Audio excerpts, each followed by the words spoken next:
Hey there, my name is Chris Clements. Thank you for letting me teach your kiddo again this year in AP Chemistry 2. I love teaching, love what I do what I love. This is going to be my 31st year of teaching, and it's all been at Magnet. So I know your kiddos are eager to learn AP Chemistry and take care of Gen Chem in college.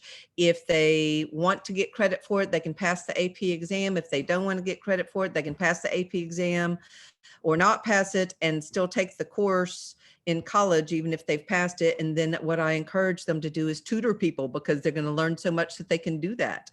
So I'm going to share my screen, and I've got a little PowerPoint put together for you. Let me get this lowered a little bit. There we are. All righty. So if you could, please scan this QR code or go to this shortened URL and sign in saying that you've watched this video. Administration likes to know who attends back to school night. And even though this is virtual, we still like to see who's attending back to school night. If you need to pause for a little more time, please do so.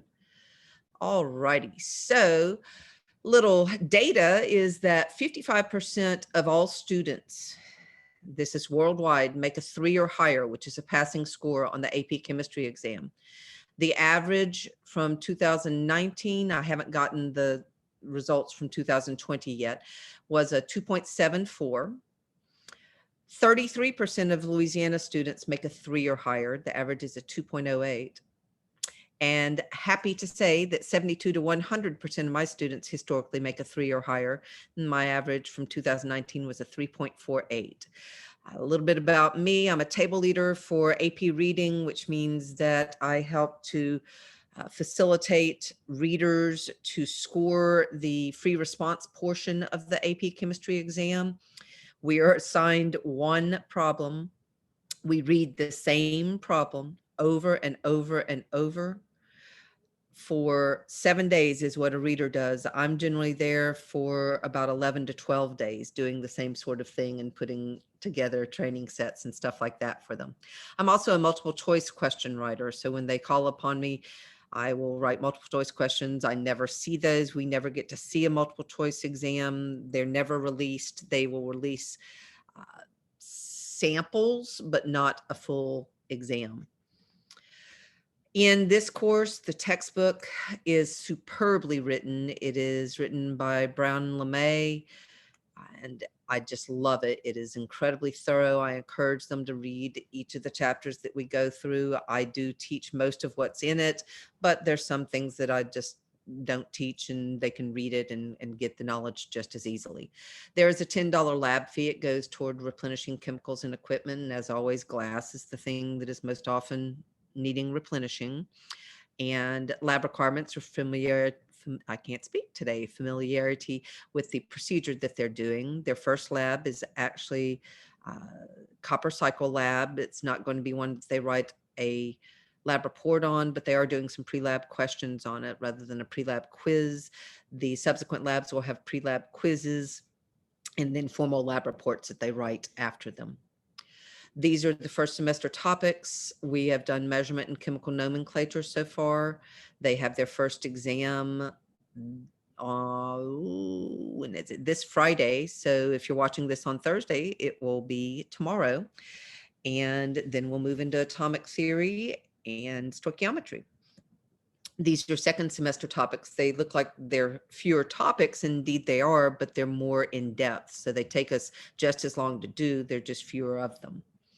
Grades are based upon labs.